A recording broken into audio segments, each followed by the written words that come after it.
Hello everyone, welcome to all of you. Finally हम लोग यहाँ पे कवर करेंगे बीटीएससी जेईई 2019 से संबंधित क्या कुछ अपडेट है। सबसे पहले बात तो यहाँ पे एक आर्टिकल है जो कुछ दिन पहले यहाँ पे प्रकाशित हुआ था। ये प्रभात खबर का आर्टिकल है और इसमें वैसे कैंडिडेट का रिजल्ट आया था जो बाद में फॉर्म को फिलअप किए थे और उनके डिग्री को बाद में जो है कि इनको मान्यता प्राप्त किया गया था। तो भले इनका रिजल्ट बाद में आया, 2 वर्ष बाद यहाँ पे रिजल्ट देखने को मिला, 2 या 3 वर्ष बाद जो कह सकते हैं, लेकिन इन छात्रों का सिलेक्शन हुआ। आखिर ये कौन सा विभाग और जो डिपार्टमेंट है और कौन से कमीशन जो है कि इसको रिजल्ट को जारी की, सब कुछ हम लोग एक एक करके यहाँ पे डिस्कस करेंगे। रही बात 2019 के कैंडिडेट जो 2019 में 19 के बाद जो 20 में रीओपन हुआ था, तो उनमें भी कुछ इसी तरीक़ा का मामला है। और यहाँ क्या हुआ कि यहाँ पे सुप्रीम कोर्ट का आदेश है, ये कोई हाई कोर्ट का यहाँ पे आदेश नहीं है। यहाँ पे सुप्रीम कोर्ट ने इनको मान्य करते हुए और इनके रिजल्ट को प्रकाशित करने को यहाँ पे बोला था। और ये कब आया था इसका जजमेंट, उसके बारे में भी हम लोग यहाँ पे डिस्कस करेंगे। तो सबसे पहले तो ये जेईई की बहाली की है और जो 0411 करके जो एक वैकेंसी आई थी 2011 में, ये जो लास्ट 11 है इसका मतलब 11 और विज्ञापन संख्या 0411 कह सकते हैं। जो अभी 01 करके 2019 है, ये आपका बीटीएससी जेईई बहाली है। और यहाँ पे बीएसएससी जेईई बहाली निकल के आई थी, ये भी बिहार की ही वैकेंसी है। अब इस वैकेंसी में क्या हुआ था कि काफ़ी सारे कैंडिडेट जो बाद में 2012 में आपको मैं फिर से यहाँ पे बता दूँ, 2011 में फॉर्म आया था और 2012 में इसको फिर से रीओपन किया गया था। तो इसमें भी काफ़ी सारे कैंडिडेट फॉर्म को अप्लाई किए थे। तो इसमें इनका फाइनल रिजल्ट ही नहीं दिया था। ऐसे छात्र जो बाद में अप्लाई किए, तो उन सारे कैंडिडेट का रिजल्ट ही नहीं आया था। तो यहाँ पे हाई कोर्ट के शरण के बाद जो है कि सुप्रीम कोर्ट में शरण लेना पड़ा और सुप्रीम कोर्ट ने यहाँ पे डिसीजन दिया 2012 में जो फॉर्म फिलअप किए।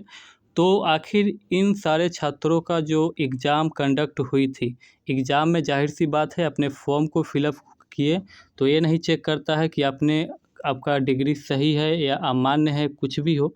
आप फॉर्म भरे तो एग्ज़ाम यदि होती है तो आप एग्ज़ाम दे सकते हैं, काउंसलिंग के समय आपको उसको हटाया जाता है। तो वही बात इसमें हुई।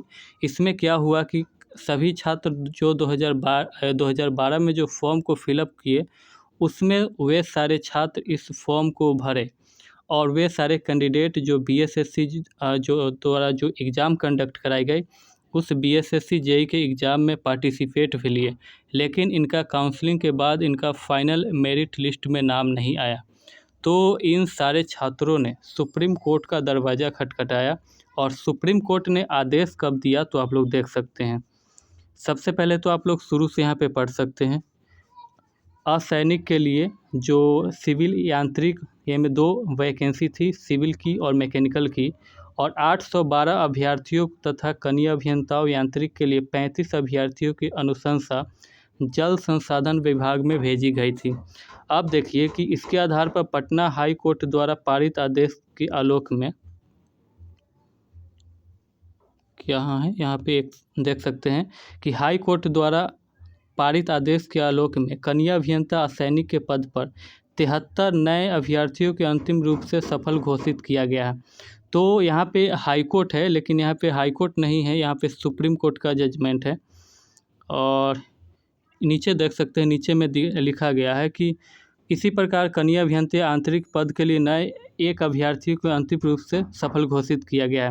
अब यहाँ पे देख सकते हैं, गौरतलब है कि विज्ञापन से संबंधित जो सुप्रीम कोर्ट में याचिका दायर 24 सितंबर 2021 को पारित आदेश में कहा गया था कि कनीय अभियंता असैनिक यांत्रिक पद के लिए 11 जून 2022 तक तकनीकी योग्यता धारण करने वाले अभ्यर्थियों को भी परीक्षा परिणाम में शामिल करने का निर्देश प्राप्त हुआ था।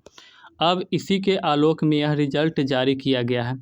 अब रही बात, ये वैकेंसी आई थी 2011 में और ये लगभग 2011 के जून जुलाई के आसपास में वैकेंसी आई थी, जून और जुलाई, इसी टाइम में इसको फॉर्म को 2011 में फॉर्म निकल के आई थी। और लगभग 1 साल बाद यहाँ पे फॉर्म को रीओपन किया गया था और लास्ट डेट रखा गया था 11 जून 2012, यानी कि लगभग साल भर बाद, 10 या 11 माह कह सकते हैं। तो ऐसे में लगभग 10 या 11 माह बाद इसको फॉर्म को रीओपन किया गया और इसमें वैसे कैंडिडेट जो 2011 जून 2012 तक जो फॉर्म को फिलअप किए, उन्होंने ना सिर्फ परीक्षा दी बल्कि काउंसलिंग भी कंडक्ट कराया, लेकिन फाइनल रिजल्ट बीएसएससी ने यहाँ पे नहीं दिया, यह कहते हुए कि यहाँ पे जो आपकी डिग्री होगी वो पहले के डेट की होगी।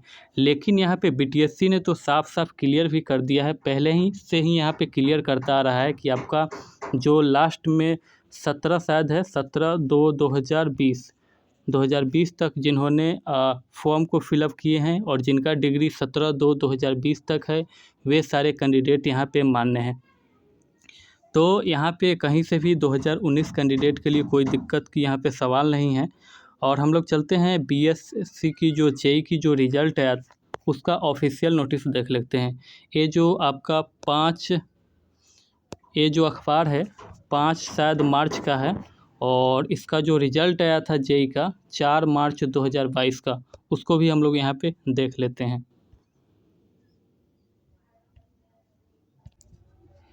ये रहा रिज़ल्ट जो 4 मार्च 2022 के डेट में वैसे छात्र का रिज़ल्ट है जो 2012 में फॉर्म को फिलअप किए थे। और इनका जो सुप्रीम कोर्ट का यहाँ पे जो SLP जो संख्या है 14781/2021 जो कि 24/4/2021 को यहाँ पे पारित किया गया था। तो इसमें यहाँ पे ये संख्या जो SLP संख्या है इसको आप लोग अच्छे से देख सकते हैं और यहाँ पे 24/9/2021 को पारित हुआ और उसके बाद जो है कि 4 मार्च 2022 को इन सारे कैंडिडेट का रिजल्ट आया। विज्ञापन संख्या भी आप लोग देख सकते हैं 04/2021। तो वैसे कैंडिडेट जो 2019 वाले हैं तो उनको ये जो जजमेंट है ये काफ़ी जो है कि पॉजिटिव की ओर लेकर जाएगा, नहीं तो ये वैकेंसी और ही डिले होता जाएगा।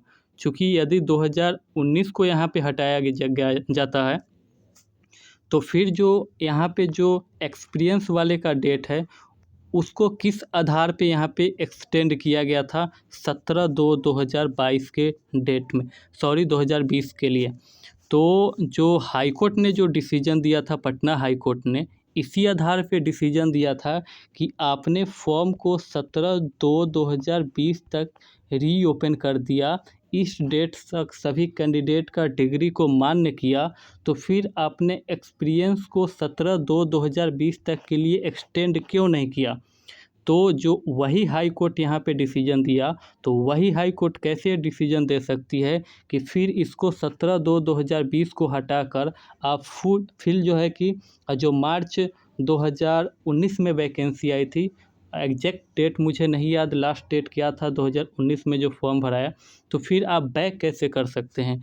तो एक ही हाई कोर्ट है और एक ही जो है कि डिसीजन अलग अलग तरीके से यहाँ पे कैसे पटना हाई कोर्ट दे सकती है। तो सबसे बड़ी सवाल तो ये है। अब रही बात जो 2019 कैंडिडेट है, जो सुप्रीम कोर्ट का जजमेंट है, इससे साफ होता है कि 2019 वाले कैंडिडेट कभी नहीं हटेंगे। यदि हटते हैं तो फिर जो है कि सुप्रीम कोर्ट यहाँ पे फिर से मान्य ही करेगी। तो ये फैसला किसी भी कैंडिडेट का जो है कि कोई भी आयोग या कोई भी जो है कि यहाँ पे हाई कोर्ट अलाउ करती है उसमें जाने का, ना कि उसको हटाने का।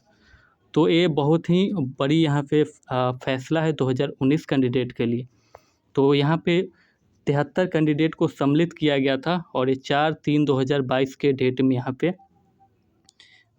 रिजल्ट को प्रकाशित किया गया था। यहाँ पे मैकेनिकल में एक ही कैंडिडेट यहाँ पे क्वालिफाई किए होंगे, तो उन कैंडिडेट का एक कैंडिडेट का यहाँ पे नाम है।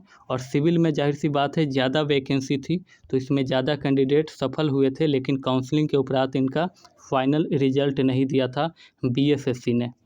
तो आइए हम लोग बीएसएससी की और एक यहाँ पे नोटिस देखते हैं, उस नोटिस में क्या कहा गया।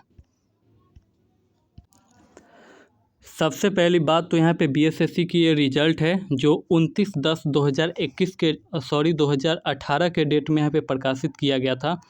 वही वैकेंसी है 04/2011। ये फाइनल रिजल्ट 2018 में आया था। अब जाके जो है कि सुप्रीम कोर्ट के शरण में जाने के बाद जो 2012 में जो कैंडिडेट फॉर्म को फिलअप किए थे उनका रिजल्ट यहाँ पे जारी किया गया था।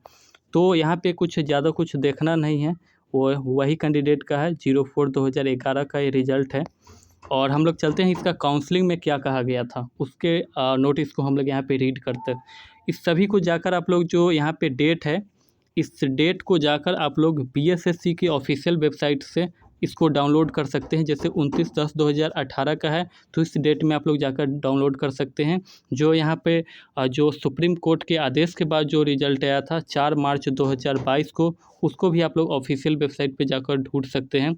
इसका विज्ञापन मैंने देखना चाहा लेकिन इसका मूल विज्ञापन मुझे प्राप्त नहीं हुआ, क्योंकि जो बीएसएससी के वेबसाइट है 2011 को जो नोटिस है वो सारे को बहुत पुराना नोटिस हो चुका है। तो इस नोटिस को जो है कि बीएसएससी ने यहाँ पे हटा दिया है। 2012 या 13 के बाद के आपको नोटिस यहाँ पे मिलेंगे, 13 या 14 के, उससे पहले का नोटिस यहाँ पे बीएसएससी के ऑफिशियल वेबसाइट पे नहीं मिलेंगे। हम लोग काउंसलिंग के एक नोटिस है उसको आइए देखते हैं। ये रहा बीएसएससी जेई का काउंसलिंग नोटिस 04/2011 यानी कि 04/2011 विज्ञापन। यहाँ पे देख सकते हैं इस विज्ञापन में क्या कुछ लिखा गया है। तो यहाँ पे साफ साफ यहाँ पे डिक्लेयर किया गया है, नीचे आएंगे तो यहाँ पे लिखा गया है,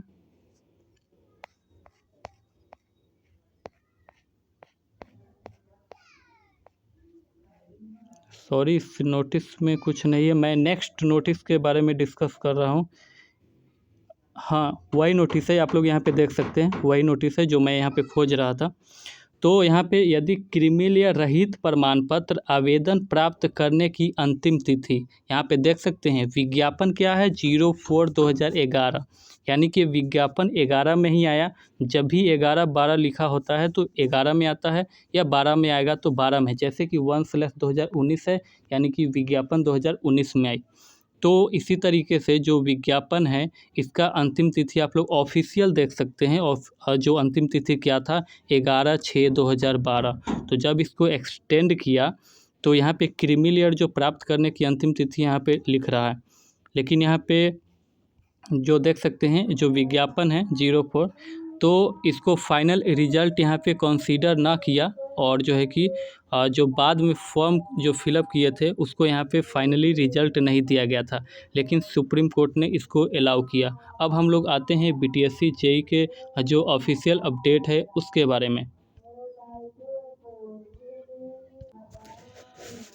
अब आप यहाँ पे देख सकते हैं बीटीएससी का जो ऑफिशियल अपडेट था 24/11/2020 के डेट में, जो 2020 में काउंसलिंग लिस्ट निकली थी उस समय काउंसलिंग के लिए जो निर्देश दिए गए थे इसमें क्या कहा गया था। प्राप्तांक भी आप लोग देख सकते हैं, पत्रांक संख्या सॉरी, तो पत्रांक में क्या कुछ लिखा गया है 1242 पत्रांक में, इसमें क्या लिखा गया है। तो यहाँ पे वही जो अपडेट है 28/2/2019 तक ही संविदा वाले कैंडिडेट को यहाँ पे एक्सपीरियंस को ऐड किया गया था। आखिर जब इस एक्सपीरियंस डेट को कहाँ तक एक्सटेंड किया गया आप लोग देख सकते हैं, 17/2/2020 तक जब इसको एक्सटेंड करती है वही हाई कोर्ट, तो फिर वही डिसीजन को कैसे फिर यहाँ पे 28/2/2019 तक जाएगी। आखिर ये किस आधार पे यहाँ से यहाँ तक डिसीजन दिया था, आखिर इस डिसीजन देने का तात्पर्य क्या था, तो फिर इस डिसीजन से इस डिसीजन पे क्यों जाएगी हाई कोर्ट। जाहिर सी बात है जब उन्होंने बोला कि आपने फॉर्म को एक्सटेंड किया, जो कैंडिडेट को यहाँ पे अलाउ किए, जो 17/2/2020 तक ने आपने यहाँ पे एक्सटेंड किया, तो फिर इसी आधार पे एक्सटेंड किए जो एक्सपीरियंस वाले डेट को यहाँ पे अलाउ करवाया, क्योंकि यहाँ पे इन्होंने बीटीएससी ने इस डेट को एक्सटेंड कर दिया था पिछले वाले डेट को। तो इसी कारण से जो यहाँ पे पूरे जो 2019 वाले कैंडिडेट है पूरी तरीके से सही यहाँ पे ठहरे हुए हैं, और उम्मीद भी है कि आने वाले फ्यूचर में वे लोग बीटीएससी 1/2019 में बने रहेंगे। और रही बात यदि कुछ होता भी है तो यहाँ पे सुप्रीम कोर्ट का जजमेंट है, उसके आधार पे बहुत कुछ हो सकता है 2019 वाले कैंडिडेट के लिए। तो यही कुछ खास है, और भी कुछ अपडेट होता है तो आप लोग इसके अलावा जो भी अलग अलग जो यहाँ पे डेट पे जो बीटीएससी ने यहाँ पे अपडेट दिया है तो सभी में उन्होंने ये साफ साफ लिखा है कि 17/2 यहाँ पे जो डेट देख रहे हैं 17/2/2020 सभी जगह अच्छे से नोटिस में यहाँ पे साफ साफ लिखा है। अभी जो 2022 में जो एक्सपीरियंस वाले कैंडिडेट का काउंसलिंग लिस्ट आया था उसमें भी साफ साफ यहाँ पे लिखा गया है 17/2/2020 तक यहाँ पे मान्य होगा। यदि 2019 कैंडिडेट यहाँ पे किसी तरीके से हटते हैं तो वैकेंसी ही समझिए कि कैंसिल होगी, क्योंकि ये फिर से और लंबा प्रोसेस में चला जाएगा, क्योंकि उसको अंतिम स्थिति में 19 को अलाउ करना ही होगा। नहीं करेंगे तो ये काफ़ी डिले होगा, आप लोग समझ सकते हैं। और तो यह कुछ ख़ास है, जो भी अपडेट होगा आपको मिलेगा, लेकिन फ़िलहाल तो इतना ही है अपडेट। मिलते हैं नेक्स्ट वीडियो में। धन्यवाद।